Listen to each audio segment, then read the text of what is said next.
Kita akan membicarakan tentang pengembangan pribadi konselor. Dulu sudah kita bahas tentang siapakah konselor dan sebagainya. Ya, kita fokus kepada apa, mengapa, dan bagaimana dalam mengembangkan pribadi konselor. Ya. Ya.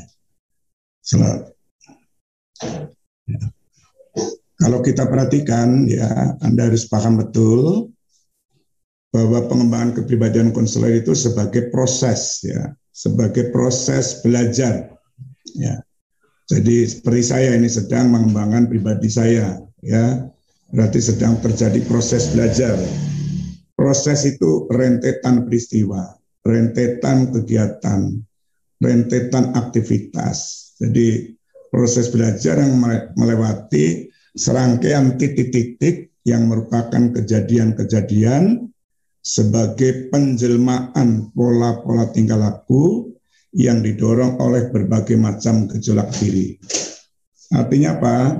Kita akan mengembangkan, bisa jadi iya atau tidak, gitu kan? Nah, karena kita kadang-kala sudah mengatakan sudah nyaman, untuk apa kita mengembangkan? Ya, tapi di sisi lain kita belum nyaman karena kita harus selalu meningkatkan dirinya agar menjadi pribadi yang utuh, pribadi yang mantap, pribadi yang terintegritas, sehingga akan memenuhi sebagai persyaratan sebagai konselor, ya, sebagai persyaratan sebagai konselor. Karena konselor dituntut adanya pribadi yang utuh, yang baik. Kepribadian manusia atau kepribadian konselor atau kepribadian kita adalah selalu berubah, selalu berkembang. Karena apa? Karena adanya pengaruh pertemuan antara faktor-faktor endogen, faktor-faktor dari dalam, ya bisa kesehatan, ya, kesehatan. Kita sekarang kesehatannya bagus atau tidak, apalagi di masa pandemi, yang kadang-kala psikisnya juga terganggu, ya, karena ketakutan kalau kita kena COVID-19, gitu kan, atau mungkin sedang puasa sekarang, puasa yang kedua, ya, bisa jadi yang tidak biasa puasa kesehatannya menjadi tidak bagus, lemes, seperti Anda sekarang mengikuti kuliah, kira-kira semangat enggak, gitu kan? Nih, atau Anda ogah-ogahan, atau Anda ngantuk, karena ini jamnya untuk tidur, ya, untuk tidur, ya. Ya, bisa jadi. Kemudian inteligensi, kecerdasan, ini juga bisa berpengaruh, ya, berpengaruh. Kemampuan untuk mengambil keputusan, kita akan mau berubah, mau berkembang atau tidak, ya. Kalau orang yang cerdas, tentunya dia selalu ingin berubah, ya. Dia tidak suka hal-hal yang statis, ya, orang cerdas. Nih, tapi orang yang tidak cerdas menganggap bahwa kita sudah aman, ya, nggak perlu untuk berubah, ini kan. Ini sangat tergantung pada faktor kecerdasan untuk bisa melakukan perubahan dalam kepribadian. Demikian juga motivasi, itu dorongan dari dalam. Apakah kita termotivasi untuk berubah atau tidak? Atau ada faktor luar yang mempengaruhi diri kita untuk bisa berubah. Misalnya ada tuntutan, kata Pak Mungen atau kata Pak Afri, bahwa kita sebagai konselor harus pribadinya misalnya stabil, atau pribadinya harus jujur. Kita belum stabil, belum jujur, apakah kita mau berubah atau tidak. Ini berarti motivasi dari luar. Dan faktor-faktor dari luar, nih, lingkungan. Nah, lingkungan bisa mempengaruhi. Untuk apa kita berubah? Karena keluarga mungkin tidak mempengaruhi, tidak memberi kesempatan kita untuk berubah. Atau keluarga atau lingkungan lain, karena memang menekan pada diri kita untuk tidak berubah. Dianggap sudah nyaman, untuk apa kita melakukan perubahan. Demikian juga pendidikan. Pendidikan makin tinggi tentunya akan memicu kita untuk berubah. Sebab tantangan bagi diri kita. Kalau kita tidak berubah, tidak mampu menyesuaikan diri dengan kondisi yang ada, tentunya akan ketinggalan. Demikian juga faktor sosial. Kita sedang mencari makan atau mencari uang aja untuk makan sulit kok untuk berubah ya. Maka orang tidak jujur maka akan berkembang menjadi tidak jujur terus. Ya, untuk apa kita jujur? Karena kita sedang mencari sesuatu. Bisa jadi seperti itu. Ini ada kaitannya dengan faktor ekonomi. Ini faktor ekonomi. Ini faktor-faktor yang bisa mempengaruhi terhadap perubahan daripada konselor itu sendiri. Demikian juga konselor tentunya. Bisa jadi sulit untuk berubah pribadinya karena faktor-faktor tadi yang mempengaruhi pada diri konselor sangat kuat, ya kuatnya untuk berubah atau kuatnya untuk tidak berubah. Ini dua hal yang harus diperhatikan. Nah, menurut Freud ini perkembangan kepribadian adalah proses belajar menggunakan cara-cara baru dalam mereduksi 4 macam sumber ketegangan pokok pada diri manusia. Nah, ini menurut Freud. Bisa juga ada proses pertumbuhan fisiologis. Ini yang bisa menimbulkan ketegangan. Misalnya, ya kalau anak remaja yang tadinya tidak berkumis menjadi berkumis itu ya, mungkin menjadi malu ya itu. Tapi orang yang dinamika psikisnya bagus, mungkin tidak malu, malah merupakan suatu kebanggaan. Ini bisa terjadi di sini. Anak perempuan juga demikian. Kemudian frustasi, ya, ini juga bisa mempengaruhi orang untuk tidak berubah dalam kepribadiannya. Tetapi bisa juga menjadi perkembangan kepribadian itu menjadi berubah. Ini sangat tergantung di dalam menyikapi diri orang itu sendiri di kala mengalami frustasi. Ya. Kemudian konflik juga demikian, ancaman yang menimpa pada diri kita ini juga akan mempengaruhi terhadap perkembangan kepribadian seseorang. Ya. Kemudian menurut Jung ini perkembangan psikis atau kepribadian menyangkut perkembangan manusia yang kurang sempurna ke taraf yang lebih sempurna. Jadi kalau kita menganggap diri kita masih belum sempurna dalam pribadinya, dalam psikisnya, maka akan mempengaruhi diri kita untuk menjadi lebih sempurna. Kita ingin menjadi lebih baik. Ya. Dalam suatu kehidupan tentunya manusia ingin menjalani kehidupan yang sempurna, kehidupan yang baik, gitu kan. Nih. Tujuan yang dikejar dalam perkembangan ini adalah aktualisasi diri. Kita ingin mewujudkan diri dengan baik, aktualisasi diri. Ini sama seperti apa yang dikatakan oleh Maslow, ya. Kalau kebutuhan yang paling rendah sudah dipenuhi, maka dia berupaya untuk memenuhi kebutuhan yang paling tinggi, yaitu aktualisasi diri. Menurut Adler, tiap orang adalah suatu konfigurasi motif-motif, sifat-sifat dan nilai-nilai yang khas pada diri manusia. Nah, jadi seperti Anda itu berupaya untuk mewujudkan dirinya menjadi manusia yang khas, unik. Jadi gayanya si A, misalnya Mbak siapa ini, ya Mbak Fitria dengan Mbak Munaya itu tentunya akan beda, akan berupaya menunjukkan kekhasan, ya kekhasan. Ya. Jadi tidak menunjukkan kekhasan atau keunikan, ya keunikan yang akan membedakan satu dengan yang lain. Gayanya juga berbeda-beda, karena Adler selalu berbicara tentang gaya. Dia berbicara tentang tujuan untuk mencapai tujuan. Untuk mencapai tujuan bisa menggunakan cara-cara tertentu. Maka di sini ada motif-motif tertentu yang ada pada diri manusia itu sendiri. Ya. Roger Maslow yakin pada dorongan bawaan manusia untuk menuju aktualisasi diri, untuk menjadi segala sesuatu kita mampu untuk melakukan sesuatu. Jadi tidak ada manusia yang tidak mampu.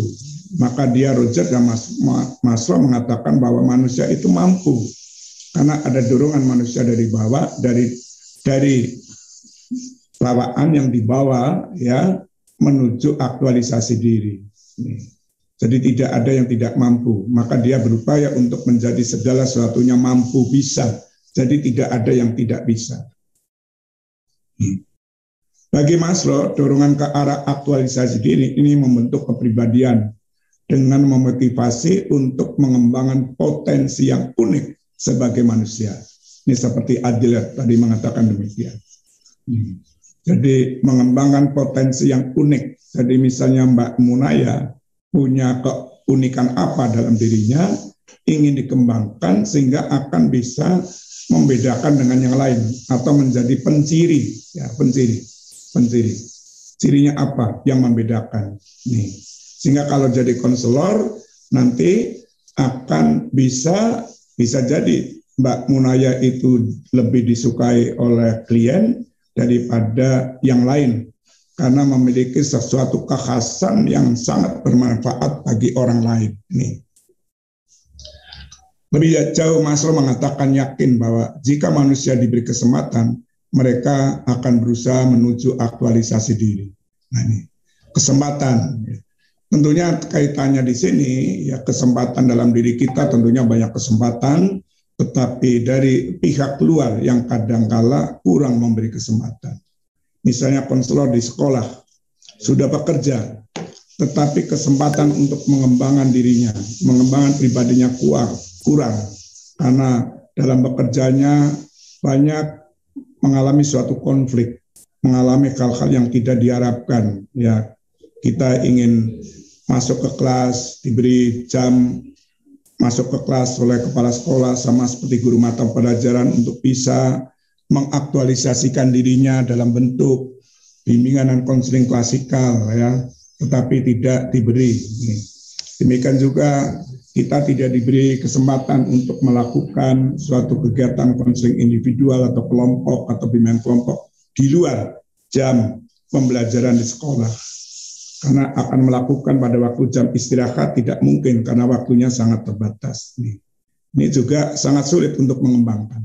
Tetapi kalau kepala sekolah atau lingkungan memberi kesempatan yang seluas-luasnya, maka konselor tentunya akan berusaha untuk memanfaatkan kesempatan itu sendiri untuk bisa berkembang. Karena tadi saya katakan perkembangan kepribadian manusia juga sangat dipengaruhi faktor dari dalam dan faktor dari luar. Nah, luar tentunya sangat berpengaruh juga. Jika semua kebutuhan lebih rendah sudah mampu terpenuhi, maka individu berada di posisi yang tidak semua orang bisa memiliki, yaitu mengalami aktualisasi diri.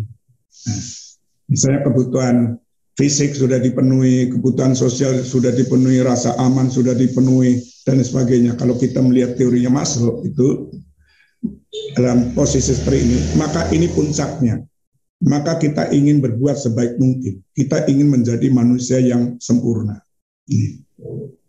Jadi kalau semua motivasi, semua dorongan dalam dirinya sudah terpenuhi, sehingga bisa mengaktualisasi diri, maka manusia atau konselor itu akan menjadi pribadi yang sehat karena mengalami pemuasan. Saya merasa puas karena semua kebutuhan harga diri sudah dipenuhi, kebutuhan kasih sayang sudah dipenuhi, kebutuhan status saya sudah jadi konselor sudah dipenuhi, kebutuhan rumah sudah punya rumah ini.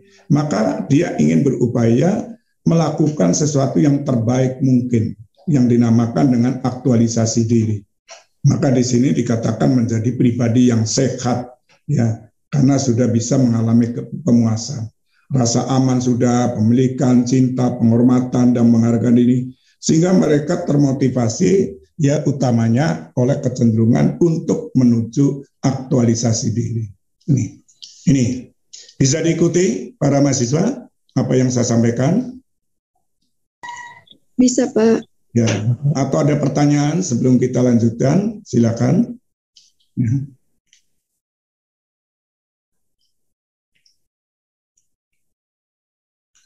Oke, kalau tidak ada, coba kita perhatikan apa yang dikatakan oleh Maslow di sini.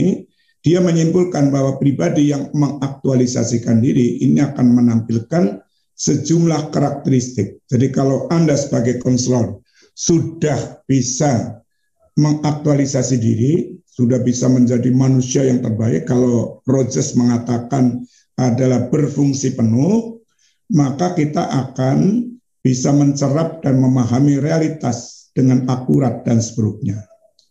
Jadi kenyataan bisa kita cerap dengan baik, kita memahami ya suatu kondisi nyata yang ada secara tepat, secara penuh, gitu kan? Nih, ini karakteristiknya. Jadi misalnya Anda sudah bisa memahami, oh klien itu macam-macam perilakunya, ya itu masalahnya juga macam-macam, kebutuhannya macam-macam, harapannya macam-macam, ada yang mudah didekati, ada yang sulit didekati. Ini berarti Anda sudah bisa mengaktualisasikan diri. Karena Anda sudah bisa mencerap dan memahami realitas ya secara akurat, secara penuh tentang kehidupan. Yang berikutnya adalah memperlihatkan penerimaan lebih besar atas dirinya, orang lain dan alam pada umumnya. Jadi kita bisa menerima dirinya secara baik, secara penuh ya, menerima orang lain dengan baik secara penuh, menerima alam sekitar dengan baik secara penuh. Ini adalah ciri dari orang yang sudah mengaktualisasikan diri. Pertanyaannya, apakah Anda sebagai mahasiswa sudah bisa menerima dirinya secara lebih baik, secara lebih besar, banyak, bisa menerima orang lain keberadaannya? Misalnya Anda sedang kuliah bisa menerima Pak Afriyadi, menerima saya dengan baik atau tidak? Atau Anda bisa menerima alam pada umumnya. Alamnya sekarang adalah melalui daring, tidak luring gitu ya. Nah, daring pun tadi waktu jam 1 kita tidak bisa, baru nyala jam 2 kurang seperempat lampunya karena hambatan listrik. Ya kita menyadari, mau apa lagi? Kalau kita frustasi tidak ada gunanya. Sehingga tadi saya WA kepada Pak Afriyadi, lampu tempat saya tidak nyala. Ya, sehingga tidak bisa untuk bisa melakukan pembelajaran ini. Alhamdulillah ini bisa ketemu dengan Anda yang harusnya jam 4 turun jam 2.20 tetapi jam 2 kita ajukan bisa tuh ya. Harapannya tadi bisa bergabung yang kelas satunya tetapi ternyata kelas yang jam 12 tadi seperempat harusnya kita melakukan, dia tidak bisa untuk bergabung. Ya realita. Kita mau apa lagi, gitu kan? Ini adalah kenyataan. Oh ya, oke. Kalau bisa menyusul akan lebih baik lagi. Ya. Kemudian yang berikutnya, konselor atau mereka atau Anda bisa menampilkan spontanitas. Nah, spontan, ketawa juga spontan, itu kan? Itu jadi tidak dibuat-buat, itu kan? Berpikir juga demikian dari pikiran cepat untuk memikirkan sesuatu. Ini spontanitas ini adalah suatu ciri daripada orang yang sudah bisa mengaktualisasi diri.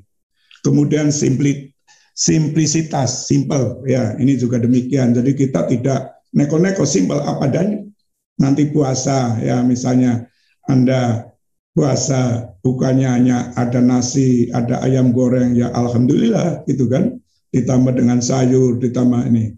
Kalau hanya nasi dengan sayur bening ya nggak apa-apa gitu kan. Jadi menerima segala sesuatu yang memang sangat sederhana, simple. Jadi jangan terlalu tidak simple ya, orang simple. Iya, disyukuri dengan apa yang ada. Kemudian berikutnya adalah kealamiah. Ya. Jadi alamiah, kenyataan. Ya, karena kita tentunya kita mendapatkan sesuatu juga harus bersyukur ya meskipun dapatnya sedikit itu. Nih, jadi mensyukuri. Jadi ini kehendak dari Yang Maha Kuasa. Kemudian yang berikutnya ya Anda kalau sudah bisa menjadi konselor yang bisa mengaktualisasi diri, berarti Anda sudah bisa menyoroti masalah lebih daripada dirinya sendiri. Nih. Jadi Anda sudah melihat keluar lebih jauh. Ya, memang harapannya Anda bisa melihat dirinya sendiri, melihat, menyoroti masalah yang ada dalam diri sendiri, tetapi nanti Anda lebih jauh lagi. Itu. Jadi dengan kata lain, sering terjadi orang mengatakan, ya sudah, pokoknya gini, kalau tidak gini ya sudah, gitu kan. Berarti kita hanya melihat atau menyoroti suatu permasalahan secara sempit. ya, melihat masalah secara sempit. Ya, misalnya tadi listrik mati, kita hanya melihat masalah sempit. Wah, ini dari PLN itu gimana? Itu hanya melihat itu saja. Padahal ada alam hujan atau ada apa lagi dan sebagainya. Jadi kita harus melihat secara lebih luas. Ya. Atau dengan kata lain, orang yang sudah mengaktualisasikan diri, maka wawasannya sudah lebih luas. Sehingga melihat segala permasalahan itu tidak hanya melihat dari satu sudut pandang, tetapi bisa memandang dari berbagai macam sudut. Itu nih, sama seperti kalau Anda menangani orang yang bermasalah, orang yang memiliki kebutuhan, orang yang memiliki harapan, Anda diskusi dengan klien, ya tidak hanya cukup kita mencari satu jalan, tetapi jalan lain, alternatif itu harus banyak, sehingga dia mampu enggak. Kenapa? Bisa jadi si klien A itu mampu, si klien B tidak mampu. Sama seperti saya mengajar di sini. Saya akan menyampaikan terus, ya, tetapi tidak memberi kesempatan untuk bertanya, atau tidak ada kesempatan untuk diskusi, tidak ada kesempatan mahasiswa untuk mengemukakan. Nah, ini. Maka kita harus menggunakan berbagai macam cara. Itu kan, kadang-kala kita diskusi, kadang-kala kita menyampaikan, kadang-kala Anda diberi tugas untuk memunculkan pemikiran-pemikiran. Ini. Karena setiap Anda mahasiswa tentunya memiliki sesuatu, ya, kemampuan yang berbeda-beda. Ada yang lebih mudah untuk menerima dengan cara ini, ya, ada yang lebih mudah dengan cara yang lain. Kalau kita diskusi dengan orang lain, kita mungkin akan lebih mudah untuk mencerna. Kemudian berikutnya, orang yang mengaktualisasi diri itu akan punya waktu yang berkualitas menyendiri. Jadi dia punya waktu untuk menyendiri, tetapi berkualitas.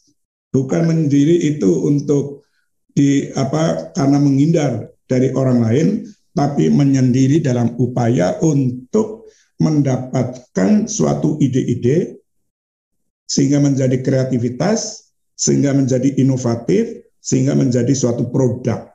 Ini ide-ide pemikiran-pemikiran. Ya. Dan kebutuhan akan privasi yang lebih besar. Nih, jadi ini orang yang aktualisasi diri.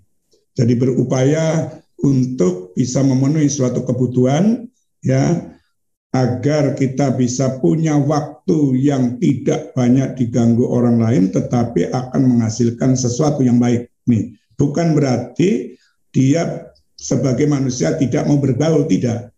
Jadi dia bisa membagi waktu itu dengan baik. Kapan kita harus menyendiri atau harus berprivasi tanpa diganggu orang lain, dan kapan kita harus bersama dengan orang lain.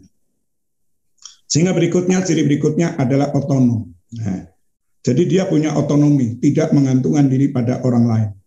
Nih, orang yang sudah mengaktualisasi diri. Kemudian berikutnya adalah menampilkan kesegaran, segar di dalam mengapresiasi keberlanjutan. Nih, maksudnya adalah demikian.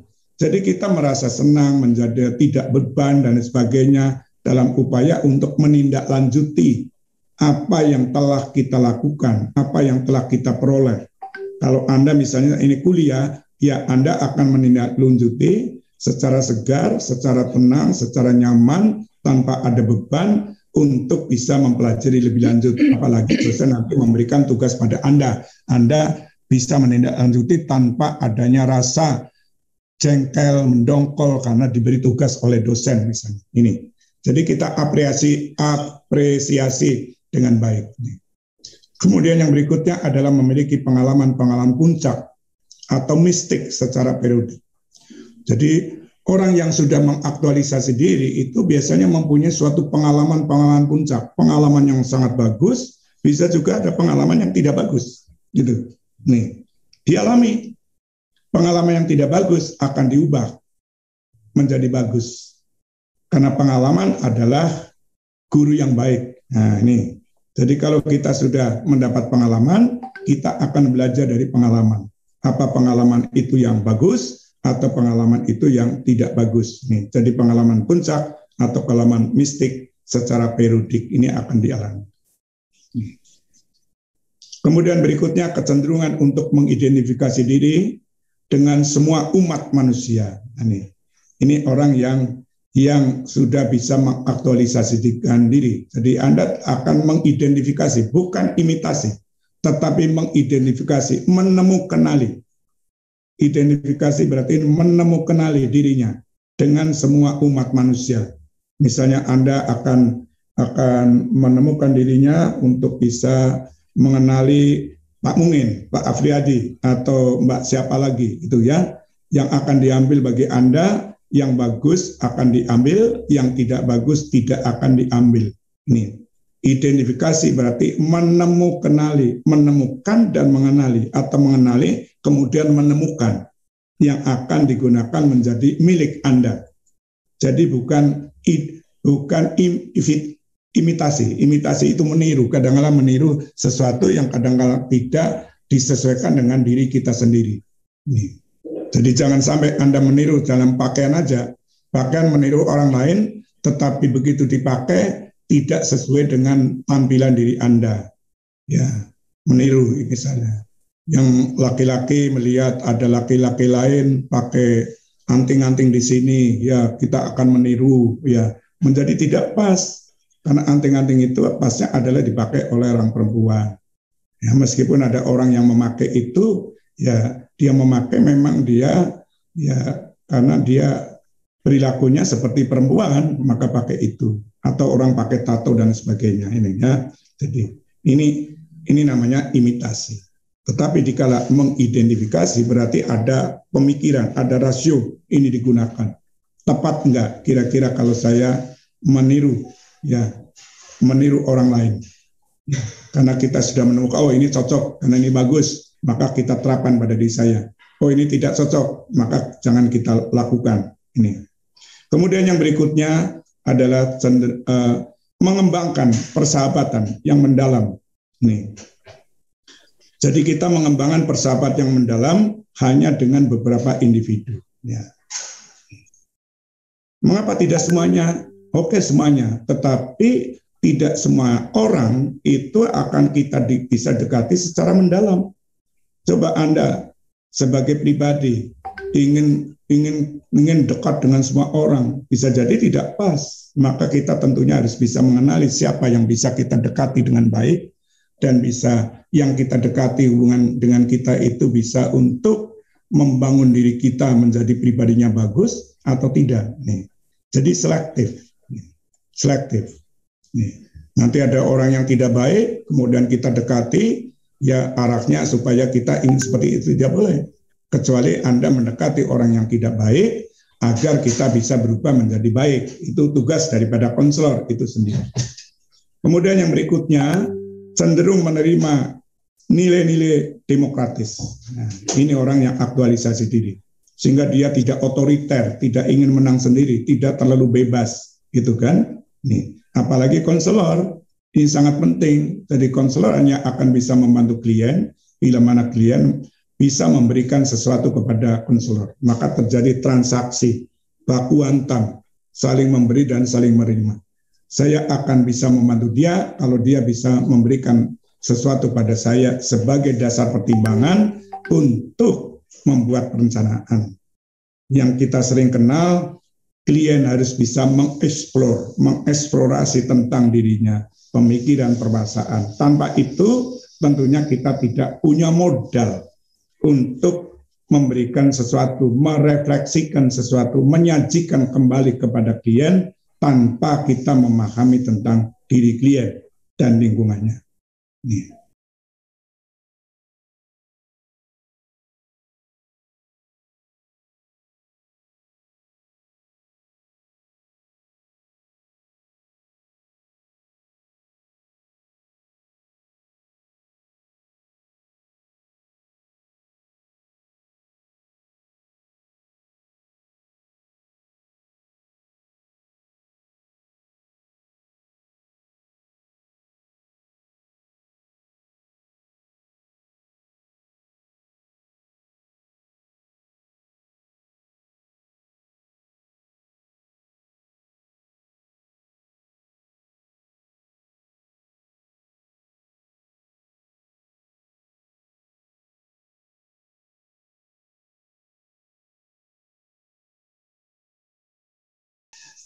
Kemudian berikutnya, orang yang pribadi yang mengaktualisasikan diri itu akan memiliki rasa etik yang kuat, rasa etikanya tinggi. Ya.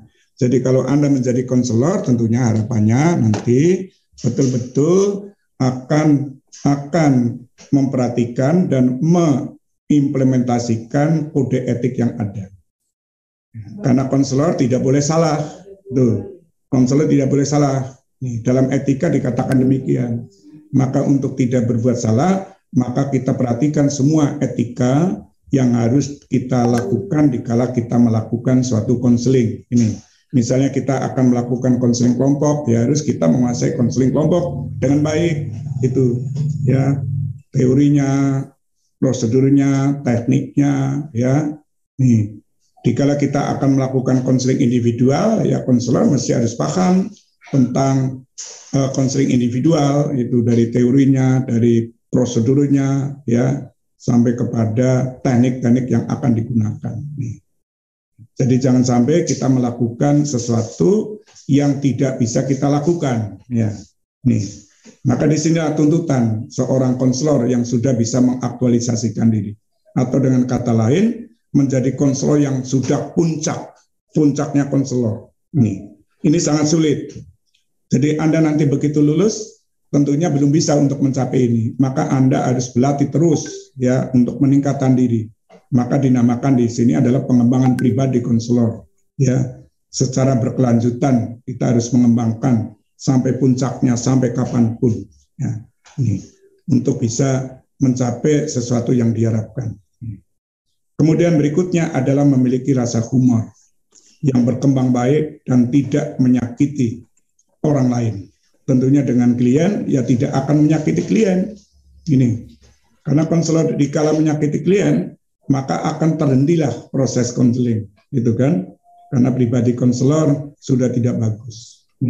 Konselor melototi klien aja sudah nggak bagus, ya. Ini, apalagi menyakiti. Ini, konselor menerima klien aja tidak dengan baik, ya tentunya tidak akan mau melanjutkan. Misalnya Anda sebagai konselor sekolah, ya, kemudian ada siswa yang ketuk pintu, ya, Anda tidak mempersilahkan masuk lama sekali, atau mempersilahkan silakan masuk tetapi dengan nada yang keras, dia menjadi takut. Atau silakan masuk, dibuka pintunya, kemudian Anda tidak menatap klien pada waktu menghadap Anda, itu juga tidak boleh, itu kan? Ini tidak boleh, karena akan menghambat, ya, klien merasa disakiti oleh Anda karena saya tidak dipedulikan, saya tidak diperhatikan. Karena klien datang kepada konselor adalah klien yang ingin diperhatikan. Karena dia beranggapan tiada orang lain yang bisa memperhatikan saya kecuali konselor. Maka dia datanglah kepada konselor. Klien sudah banyak punya pengalaman-pengalaman. Maka harapannya dia punya pengalaman yang baik dari konselor. Ya, konselor. Ya. Sehingga nanti dikala dia mendapat pengalaman yang baik dari konselor, ternyata pada waktu saya dulu ketemu dengan orang lain, dia tidak bisa menerima saya, tidak peduli pada saya. Sekarang saya ketemu dengan konselor, itu orangnya humor, orang yang ramah, peduli pada saya, membuat diri saya nyaman, dan sebagainya. Maka dia akan bisa diproses dalam hubungan konseling, ya, untuk mencapai suatu tujuan. Karena harapannya nanti si klien itu akan mencapai transisi kemerdekaan. Artinya dia akan semua kebutuhan, semua harapan, semua permasalahan itu akan dipenuhi. Maka proses transisi dari yang tidak dipenuhi menjadi dipenuhi, ya, kebutuhan yang tidak dipenuhi menjadi dipenuhi, harapan yang tidak dipenuhi menjadi dipenuhi, permasalahan yang sedang menimpa pada dirinya kemudian bisa dilepaskan. Nah, ini namanya transisi terhadap kemerdekaan. Dirinya sudah merdeka, berarti sama dengan dirinya orang yang sudah bisa mengaktualisasikan diri dengan baik, gitu ya. Nih, lepas dari suatu permasalahan, lepas dari suatu kebutuhan yang tidak dipenuhi, lepas dari suatu harapan yang belum dipenuhi. Kemudian yang berikutnya, orang yang mengaktualisasikan diri adalah orang yang kreatif. Nih, kreatif. Nih, jadi selalu memikirkan apa yang harus kita lakukan agar hari ini lebih baik daripada hari kemarin. Terus memunculkan ide-ide. Kreativitas akan memunculkan inovasi. Inovasi akan memunculkan hasil.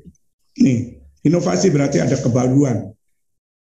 Dengan kebaruan itu akan ada hasil yang bisa dimanfaatkan oleh pihak-pihak yang terkait dengan konselor. Misalnya mengembangkan model konseling, ya, mengembangkan apalagi ini pemikiran-pemikiran tertentu yang membuat klien menjadi betah, menjadi nyaman, kemudian prosesnya menjadi bagus dan sebagainya. Ini namanya bermanfaat bagi klien. Kemudian menolak enkulturalisme. Jadi dia menolak, ya, kita akan kembali lagi pada budaya-budaya lama, gitu kan?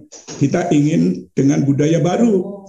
Nih, saya tidak suka menjadi orang yang biasa gitu terus. Misalnya duduk itu di kursi itu terus. Kalau Anda kuliah misalnya dalam kelas, itu hanya menduduki kursi itu terus, tidak pernah pindah kepada kursi lain. Itu berarti tidak bagus. Sama dengan orang makan, bukan nanti sore itu misalnya sudah pakai nasi, ayam goreng, dan sayur. Terus tiap sore itu terus, begitu terus. Menjadi bosan. Maka harus ada budaya baru, kreativitas, gitu kan? Ini yang dimaksud dengan ini. Jadi menolak sesuatu yang membuat dirinya nyaman terus, gitu. Kita ingin menjadi dirinya tidak nyaman dengan posisi itu. Maka melakukan kreativitas, melakukan inovasi, melakukan gebrakan-gebrakan.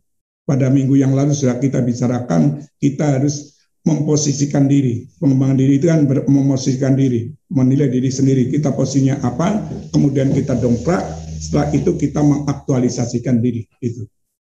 Ini dari Maslow.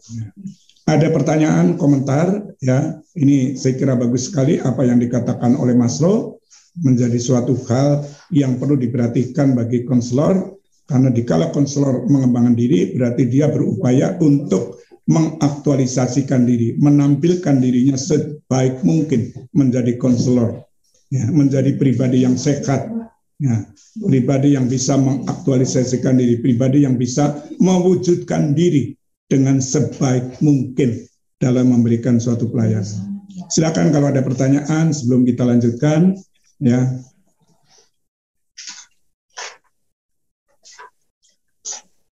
Ibu Awalia sudah bergabung, ya. Nggih, sampun. Nggih. Dulu, ya. Oke.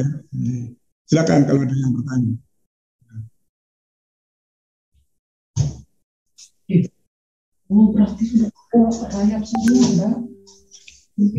Assalamualaikum warahmatullahi wabarakatuh. Dibuka mute-nya, ya, Prof. Assalamualaikum warahmatullahi wabarakatuh. Izin bertanya ya, Prof. Tadi kan sudah ditampilkan mengenai poin-poin yang dikatakan oleh Maslow bahwa seseorang itu sudah mencapai aktualisasi. Nah, pertanyaannya apakah untuk mengklasifikasikan seseorang bahwa dia sudah mencapai aktualisasi, dia harus sudah mampu memenuhi semua poin-poin tadi? Mungkin seperti itu, Prof. Iya. Ya. Terima kasih. Oke. Ada lagi yang mau bertanya? Silakan.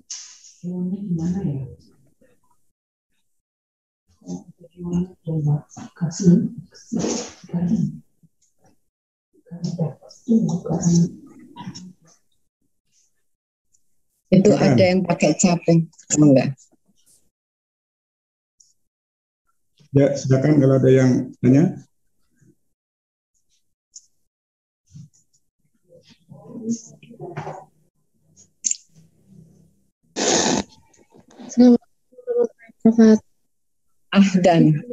Ahdan Isa. Ya, silakan. Saya ingin bertanya, bagaimana seorang konselor itu bisa mencapai aktualisasi dirinya gitu? Bagaimana cara konselor bisa menemukan dan intinya mencapai aktualisasi dirinya seperti itu, Prof. Terima kasih.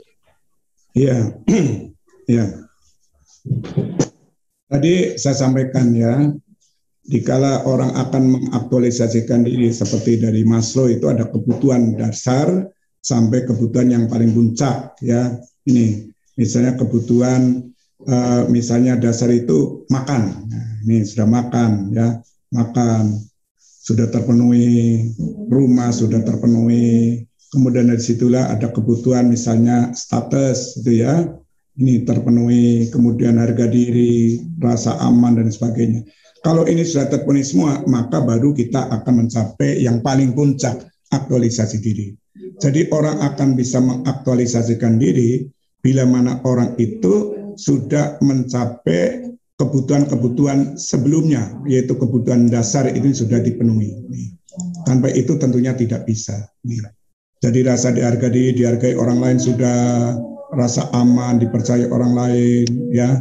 Kemudian status sudah dipenuhi. Mau apa lagi? Kita ingin berbuat sebaik mungkin. Uang sudah punya, rumah sudah punya, istri sudah punya, gitu kan? Ini status sudah punya. Apa lagi? Maka kita tentunya ingin berbuat sebaik mungkin. Ya. Oleh karena itu tadi saya katakan ini puncaknya seorang konselor. Coba kalau konselor sekarang, ya kalau kita berpikir, ya kalau berpikir gaji, ya gaji konselor itu kalau konselor sekolah itu tidak setinggi itu, tapi kan sudah mencukupi untuk hidup. Ya, kalau kita ingin mencapai gaji yang tinggi seperti gajinya menteri itu nggak mungkin. Jadi sesuai dengan kondisi kita. Misalnya saya sebagai dosen, ya dosen, saya sudah terpenuhi, rumah sudah, istri sudah, anak sudah, status sudah, itu, ya, ini sudah dipenuhi. Ya. Terus mau apa lagi? Ya kita ingin berbuat sebaik mungkin, berbaik mungkin. Ya kalau kita ingin berpikir ya semuanya ingin yang tinggi, tetapi kita harus melihat kondisi diri kita sendiri. Jadi aktualisasi diri itu bisa dilihat dari masing-masing individu, itu kan. Nah, karena tadi saya katakan ada pengaruh dari luar dan ada pengaruh dari dalam. Kalau pengaruh dari dalam itu kuat untuk bisa mengaktualisasi diri dan pengaruh dari luar juga kuat memberikan dorongan, apa sih yang tidak, gitu kan? Kita ingin berbuat sebaik mungkin, gitu kan? Ini menjadi puncaknya. Sehingga tadi saya katakan ciri-cirinya. Coba kalau Anda perhatikan dari ciri pertama, ya kita bisa mencerah, memahami realitas dalam suatu kehidupan secara akurat dan penuh, sampai kepada yang terakhir ini. Ini bukan berarti ini urutan, bukan urutan. Ini hanya ciri. Misalnya ciri saya ini rambutnya, rambutnya sekarang sudah memutih ciri, gitu kan? Ciri apa lagi? Jadi bukan urutan dari ini ke sini, bukan, itu kan? Nih, apakah kita sudah memenuhi ini? Sehingga dari ini pun tingkatannya seperti apa? Apakah tingkatan Anda sudah tinggi sekali? Dikala mencerap dan memahami realitas dengan akurat dan sepenuhnya secara tinggi, atau baru ini? Ini sudah, tetapi aktualisasinya diri belum penuh banget, gitu kan?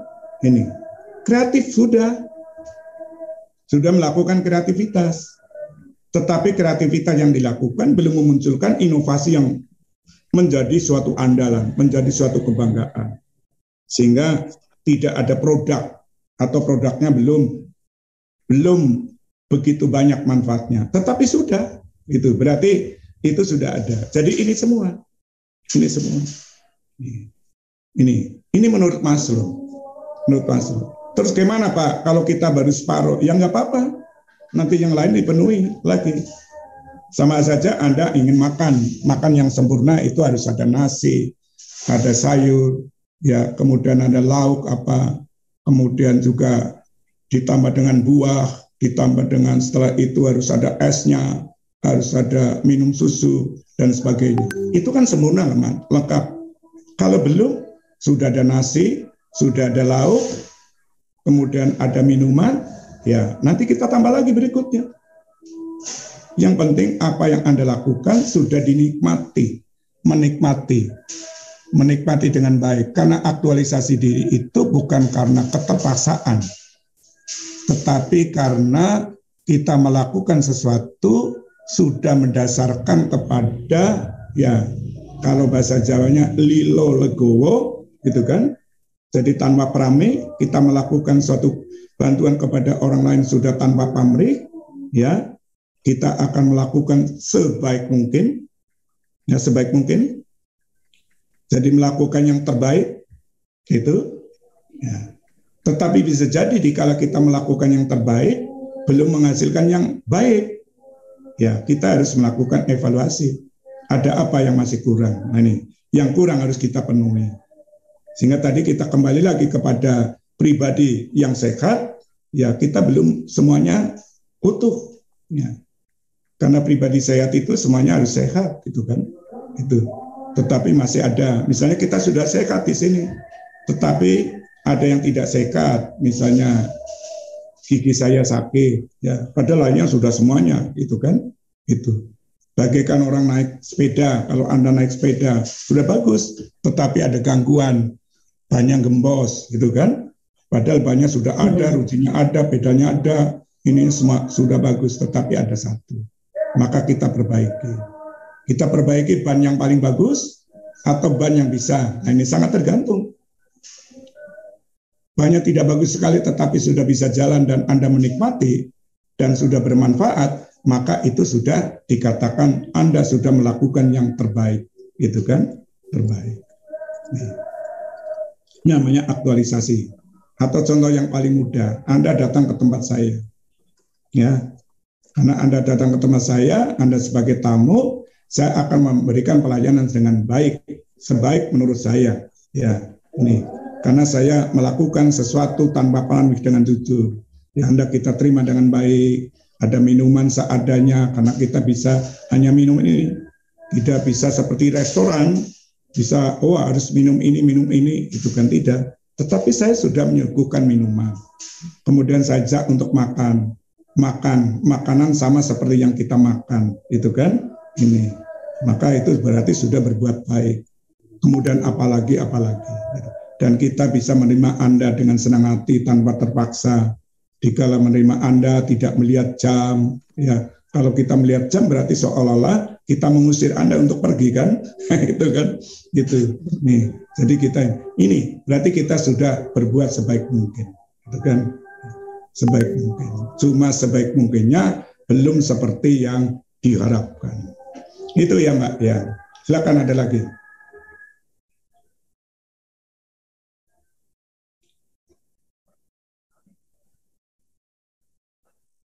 Silakan. Ada lagi?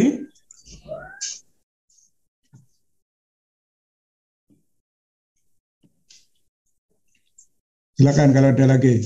Ya, ada lagi. Silakan. Siapa yang akan tanya lagi? Silakan.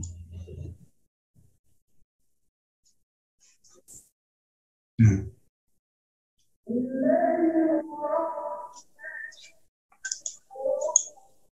Oke, kalau tidak ada, kita lanjut lagi. Ya. Ya. Bisa kelihatan ini? Ya. Jadi dalam upaya untuk mengembangkan diri konselor, ini diperlukan adanya motivasi yang kuat. Ini. Yang penting motivasi dalam diri kita kuat.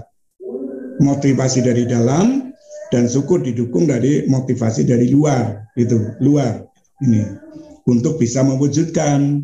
Nih, tadi saya katakan, saya ingin agar saya sebagai konselor sekolah bisa mendapatkan suatu jam masuk ke kelas. Saya berupaya untuk bisa mendapatkan itu, ya, agar saya bisa memberikan suatu layanan klasikal, ya, untuk bisa mewujudkan fungsi pencegahan, pemahaman, pemeliharaan dan pengembangan. Kemudian kepala sekolah mendukung. Wah, ini berarti motivasi saya kemudian didukung oleh kepala sekolah juga memberikan motivasi. Oke, silakan Pak Mumin. Saya senang sekali Anda nanti bisa ini.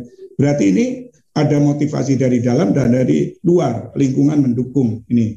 Maka akan dapat diwujudkan. Tidak terjadi konflik.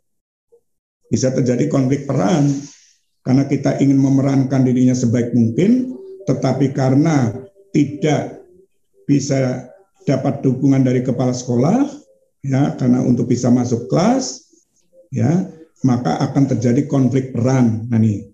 maka peranannya tidak bisa diwujudkan, maka tidak akan bisa mengaktualisasikan dirinya, ingin berbuat sebaik mungkin. Motivasi itu mengacu kepada mengapa, mengapanya perilaku ini kita lakukan, mengapa saya berperilaku ini. Jadi dikala Anda melakukan perilaku, ya melakukan konseling kelompok atau konseling individual atau melakukan wawancara dengan klien atau dengan siswa dalam upaya untuk memberikan bantuan, maka harus ada bisa menjawab mengapa. Jangan hanya asal. Nih, mengapa saya berperilaku baik pada orang lain? Mengapa saya berperilaku jujur pada orang lain? Ini harus ada alasan tertentu. Nah, kemudian berikutnya ada kebutuhan, karena kita punya kebutuhan, punya keinginan yang mendorong terhadap perilaku kita untuk berperilaku. Nih, butuh apa?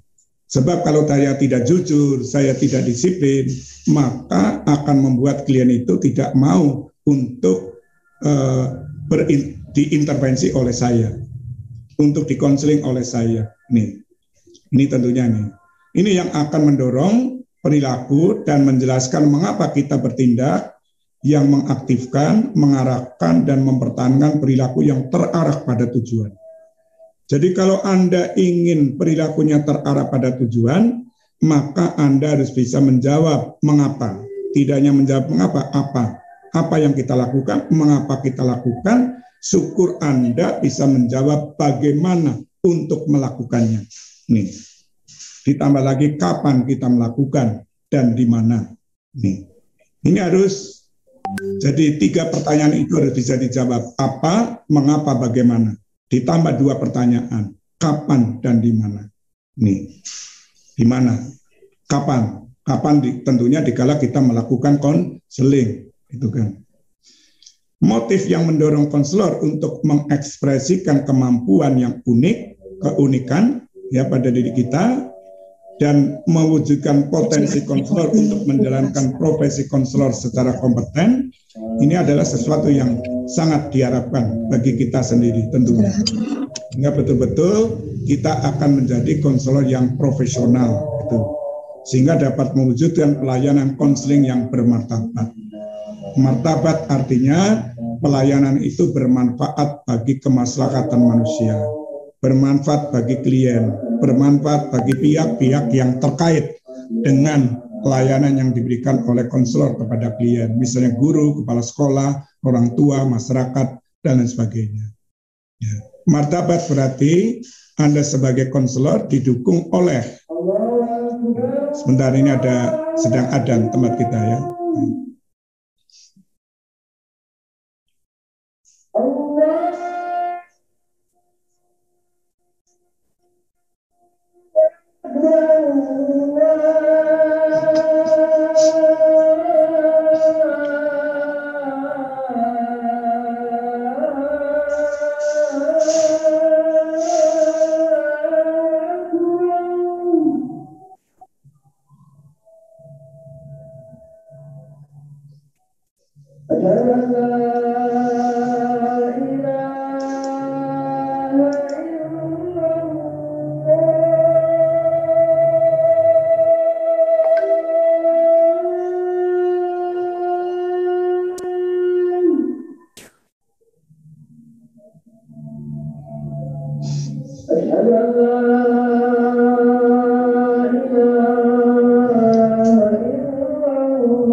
Oke, makasih ya.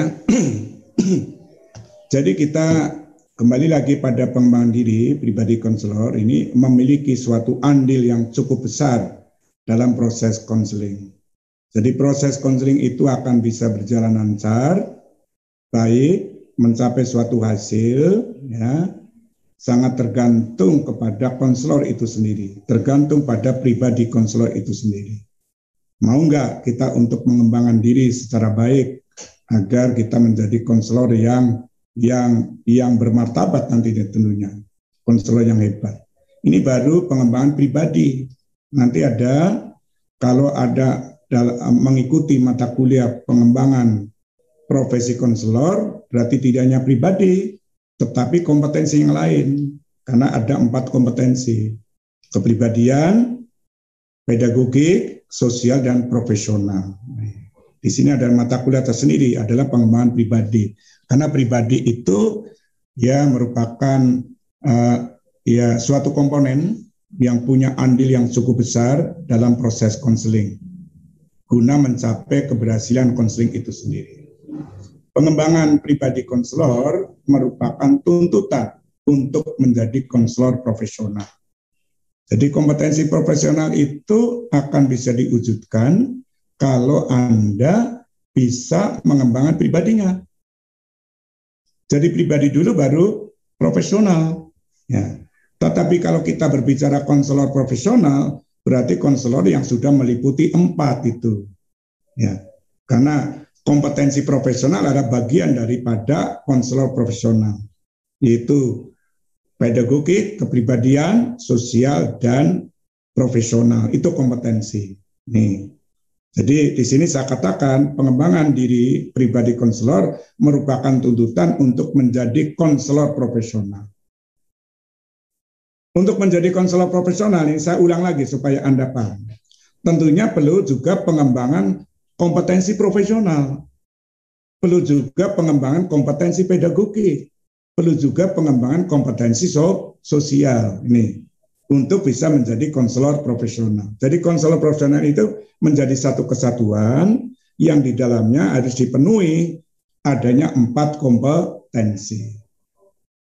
Konselor profesional adalah bisa dikatakan konselor yang kompeten, berarti sudah memiliki 4 kompetensi. Ini yang harus dipahami ya. Sehingga konselor profesional yang diharapkan konselor yang hebat, Coba kalau Anda menjadi orang hebat, menjadi konselor yang hebat, itu nanti Anda menjadi orang penting di sekolah. Karena tuntutan ke depan, konselor itu harus berada di garda depan. Harus berada di garda depan, bukan berada di pintu gerbang depan, gitu kan? Nih. Jadi menjadi orang penting, semua akan datang kepada Anda. Guru, kepala sekolah, orang tua, apalagi siswa kepada Anda. Karena Anda dianggap orang yang bisa membantu individu yang sedang berkembang untuk bisa sukses. Sukses dalam belajar, dalam sosial, ya, dalam karir, dan dalam dirinya itu menjadi sukses atau semua bidang kehidupan. Karena konseling identik dengan kehidupan. Maka konseling adalah proses untuk menjalani kehidupan. Maka konselor adalah membantu individu untuk bisa menjalani kehidupan pribadi, sosial, belajar, karir, dan kehidupan apapun. Konselor menjadi eksis. Keberadaannya terus panjang masa itu akan tetap berada. Ya. Karena kepala sekolah, guru, pihak lain itu akan menganggap bahwa konseling itu perlu. Maka konselor itu perlu. Nih, akan kokoh. Digoyang apapun, tidak akan runtuh, tidak akan jatuh. Dan kompeten dalam menjalankan jasa konseling. Anda memberikan jasa kepada orang lain yang tanpa pamrih, tanpa perlu ada imbalan jasa. Gitu. Tanpa perlu ada imbalannya. Imbalannya adalah yang penting kita bisa memberikan pada orang lain yang terbaik, ya. Maka ada moto, saya akan lebih berbahagia kalau saya bisa membantu orang lain berbahagia. Jadi dikala orang lain berbahagia, saya akan melebihi kebahagiaan daripada orang lain itu sendiri. Maka pribadi konselor yang memiliki peranan sangat penting dalam membentuk pribadi klien. Karena konselor itu bisa dikatakan sebagai guru, digugu dan ditiru. Digugu ucapannya, ini paham orang luar Jawa, ya. Ucapannya diikuti oleh orang lain, ya. Kemudian perilakunya ditiru. Guru digugu dan ditiru. Ditiru itu berarti akan diikuti oleh orang lain, baik dalam ucapan maupun dalam perilakunya. Maka pribadi konselor itu harus pribadi yang bagus. Nanti akan kita jelaskan pribadi yang jujur, pribadi yang adil, pribadi yang stabil, pribadi yang dinamis, pribadi yang positif, dan sebagainya. Banyak sekali nanti akan kita bahas. Sehingga konselor adalah sosok figur sentral di dalam proses konseling, di dalam mengubah perilaku klien. Jadi perilaku klien itu akan bisa diubah tidak hanya cukup dengan kata-kata, tetapi juga harus dengan perilaku konselor. Dia akan melihat konselor apa betul-betul orang yang jujur, orang yang bisa menyimpan rahasia, orang yang pandangan positif, ya, orang yang berpikir positif, orang yang bisa percaya, orang peduli atau tidak. Maka akan ditiru oleh dia. Dia akan menjadi orang yang jujur juga klien, orang yang baik juga, orang yang tidak emosi, orang yang disiplin, orang yang menepati waktu dan sebagainya. Maka di sini ada pertanyaan, mengapa? Karena keberhasilan proses konseling dipengaruhi oleh faktor konselor. Nih, jadi faktor konselor itu penting sekali. Meskipun ada prinsip yang mengatakan bahwa perubahan perilaku sangat tergantung pada klien. Nih, nah, bagaimana konselor itu bisa membantu klien agar mau berubah? Nah, ini sangat tergantung pada konselor. Nih, konselor. Jadi tidak bisa konselor nanti menyerah, ya karena klien tidak bisa untuk mengubah dirinya, saya putus asa. Tidak boleh, karena pribadi konselor tidak boleh putus asa. Maka pribadi konselor harus tangguh, nih, harus terintegritas, nih, tangguh, jangan menyerah, pantang menyerah, ini. Karena konselor sudah diberi amanat untuk bisa membantu individu yang sedang menjalani perkembangan sehingga dia bisa menjalani kehidupan yang efektif dalam keseharian berdasarkan norma-norma yang berlaku. Nah, tetap kita acuannya adalah norma, apalagi bangsa Indonesia adalah bangsa yang berbudaya, budaya bangsa. Apalagi bangsa Indonesia beragam budaya nih. Budaya satu dengan yang lain akan berbeda-beda. Maka kita harus bisa menyesuaikan dengan itu. Maka kepribadian konselor yang baik akan mempengaruhi terhadap perkembangan klien. Terutama dalam aspek mental, psikis, dan spiritual. Ini penting sekali. Akan bisa dipengaruhi. Mental klien akan dipengaruhi oleh mental konselor. Kalau konselornya mentalnya nggak bagus, tidak mungkin akan bisa mempengaruhi mental klien. Kalau konselor psikisnya tidak sehat, tidak bagus, tidak mungkin akan bisa mempengaruhi klien. Kalau konselor spiritualnya tidak bagus, tidak kuat, tidak mungkin akan bisa mempengaruhi klien. Sehingga kalau begitu, konselor dapat menjadi model yang akan dicontoh oleh klien. Mengubah dan membentuk kepribadian klien. Ini akan terbentuk. Oleh karena itu, konselor di samping sebagai profesional, juga sebagai pribadi. Nih.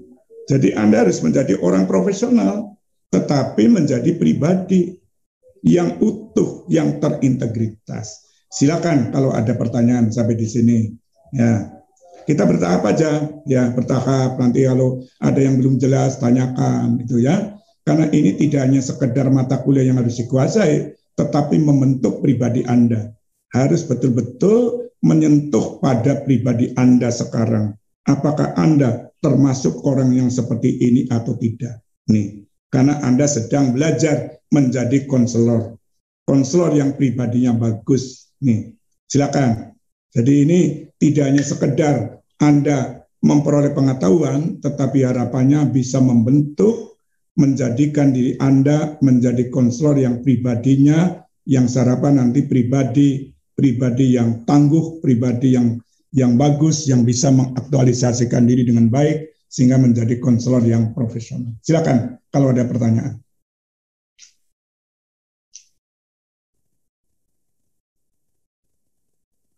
Ya, puasa harus semangat ya. Ini suara saya juga masih kuat ini ya, itu.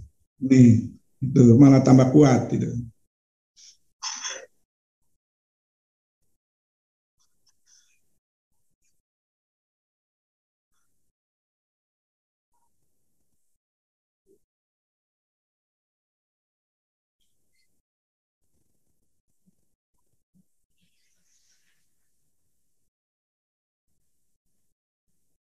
Oh, belum ada yang tanya. Oke, berarti sudah jelas. Kalau nggak ada yang tanya, berarti sudah jelas atau bingung. Ya. Semoga tidak bingung, tetapi jelas. Ya. Ya. Konselor juga harus memiliki pengaruh. Konselor akan memiliki pengaruh pada proses konseling.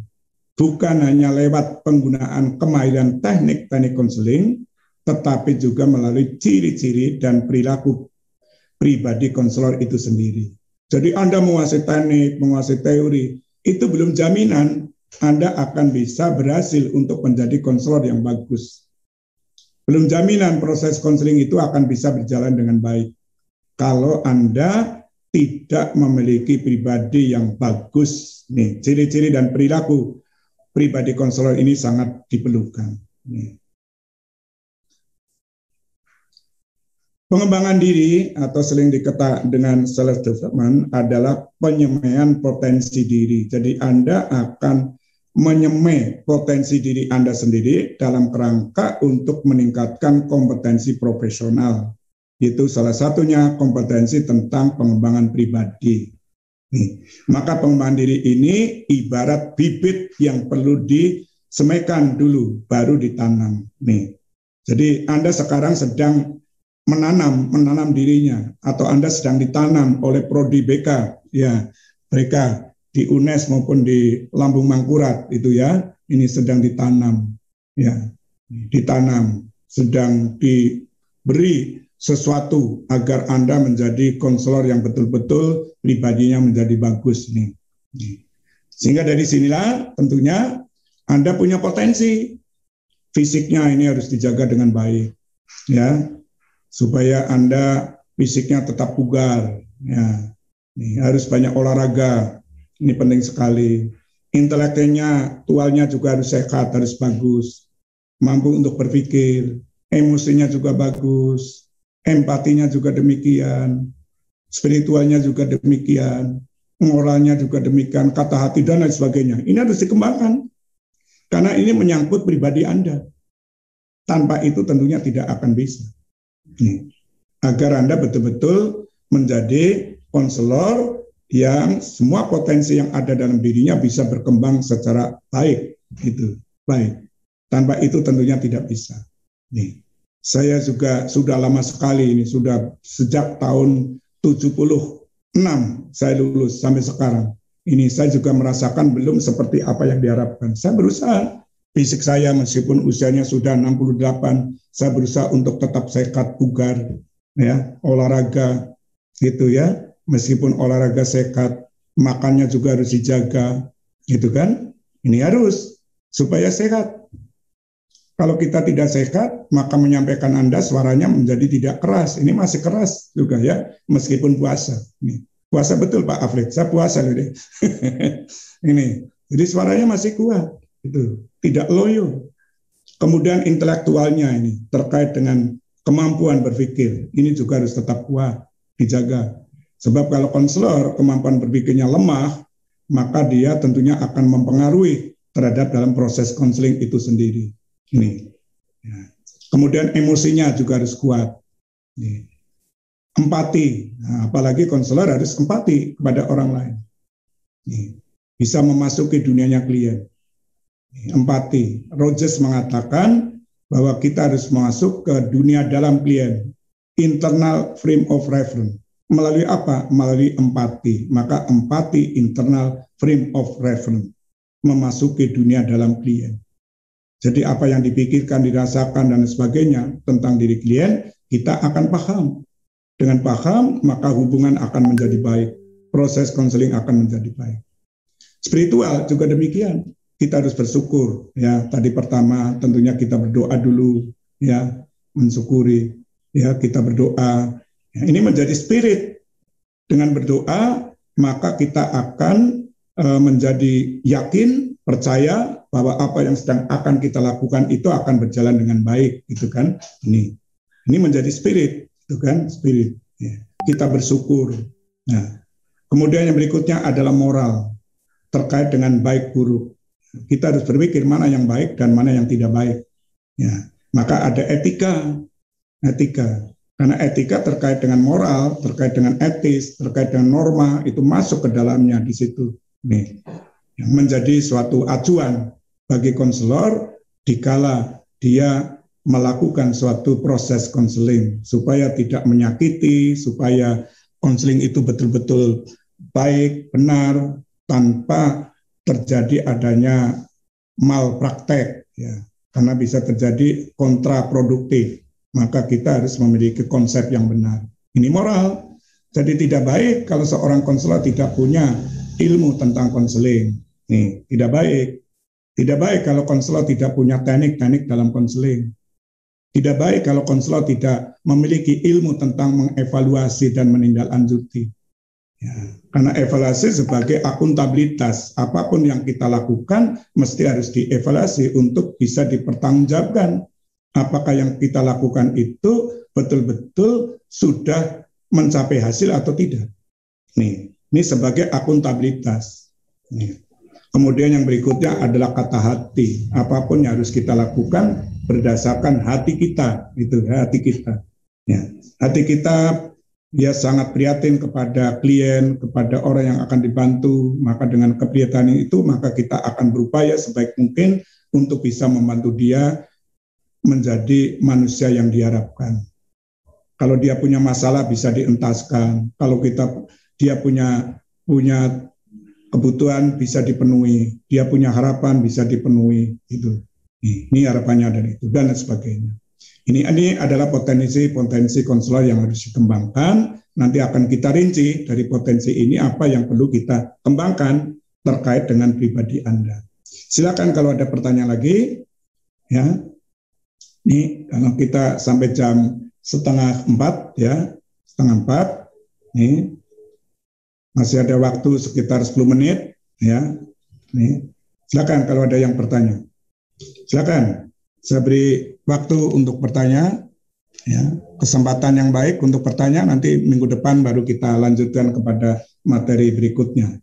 Ya, minggu depan tentunya hari Rabu ya Pak, Pak Afri. Hari Rabu mungkin nanti saya tidak bisa karena ada akreditasi dan PT lagi hari tanggal 21, 22, berarti hari apa? 21 berarti hari Kamis ya untuk UM S3 Malang. Jadi kita akan mengakreditasi S3 BK Universitas Negeri Malang itu ya, Malang. Nanti minggu depannya lagi kepada Universitas Muhammadiyah Bandung. Nah, Bandung di sana ada Universitas Muhammadiyah Bandung Fakultas Prodi Psikologi. Minggu depannya lagi adalah, tapi semoga harinya tidak, minggu depannya lagi hari Jumat 1 itu pada Universitas Muhammadiyah Pelangkaraya. Di sana juga ada BK-nya. Itu kan. Nih. Jadi tidak hari Rabu Kamis, tetapi ada hari lain itu kita. Silakan kalau ada pertanyaan, ya.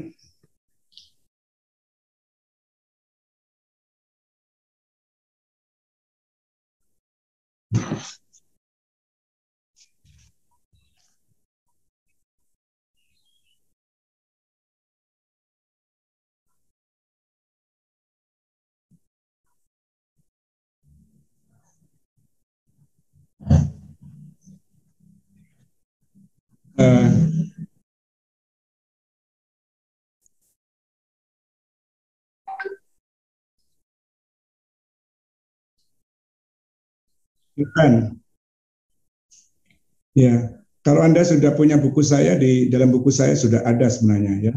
Sudah ada yang punya buku konselor profesional ya.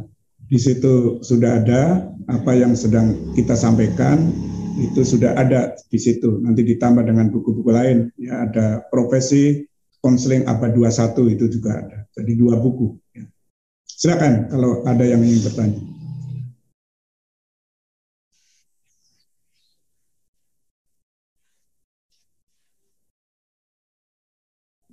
Iya Pak. Belum ada Pak. Belum ada ya. Oke, kalau belum ada nanti silakan Anda renungkan ya. Renungkan nanti minggu depan, kalau saya tidak ada bisa ditanyakan pada Pak Afri atau Bu Awalia ya. Tuh.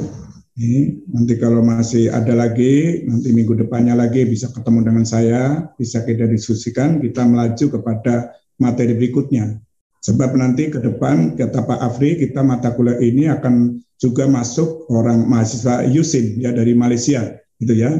Jadi akan kita padukan dengan mahasiswa Malaysia. Jadi nanti ada mahasiswa UNES, mahasiswa dari Lambung Mangkurat, ya, mahasiswa USIN. Di sana akan sama-sama untuk bersama untuk membahas bagaimana mengembangkan pribadi. Jadi nanti kalau ada mahasiswa dari luar, Anda jangan kalah untuk mengkritisi ya. Nanti kalau Anda menjadi mahasiswa pasif, nanti mahasiswa sana akan mengatakan ternyata Prof Ungin, mahasiswa di tempat Prof itu kok pasif-pasif, ya diam-diam atau malu-malu bertanya gitu kan. Kalau sana mahasiswanya kritis ya. Saya pernah mengajar di sana kritis mahasiswanya ya, kritis.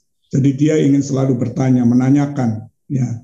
Karena dia betul-betul belajar gitu kan, belajar. Jadi kita jangan kalah ya, jangan kalah. Jangan kalah. Apalagi sekarang di era apa?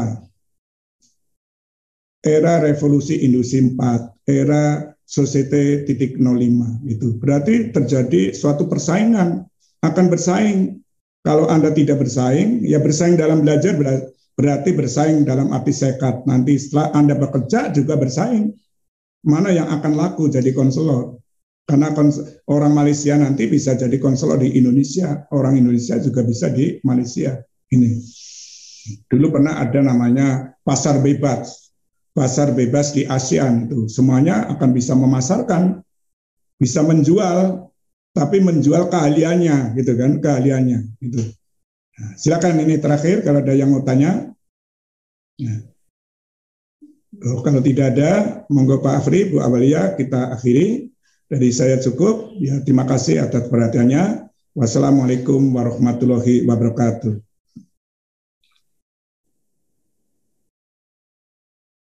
Nggih.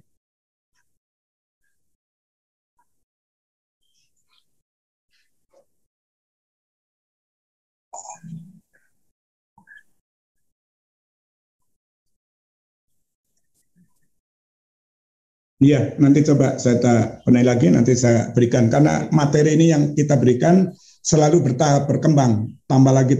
Ya, nanti kita berikan materi adanya, nanti kita akan mengembangkan lagi. Oke, nanti saya berikan Pak Abu. Terima kasih, Prof. Mungin. Ya. Insya Allah minggu depan kami yang masuk dengan Pak Afri. Iya. Prof. Mungin akan melaksanakan tugas akreditasi. Memang sedang musim akreditasi ya, Prof. Iya, semoga lancar semuanya. Matur Jadi nanti kalau minggu depan bisa digabung, berarti Bu Awalia dengan Bu Afri bisa bareng, karena Pak Afri itu ya, itu bisa bareng kalau bisa digabung. Kalau tidak Insya Allah digabung, nanti seperti bisa. Ini aja digabung ya, Pak Afri. Saya kira itu efektif ya. Jadi, monggo. Silakan Pak Afri, Bu Awalia diteruskan untuk mengakhiri ya, termasuk presensi. Oke. Terima kasih, Prof. Mungin. Ya, baik. Terima kasih. Materi yang tadi sudah disampaikan oleh Prof. Mungin memang sudah sangat luar biasa.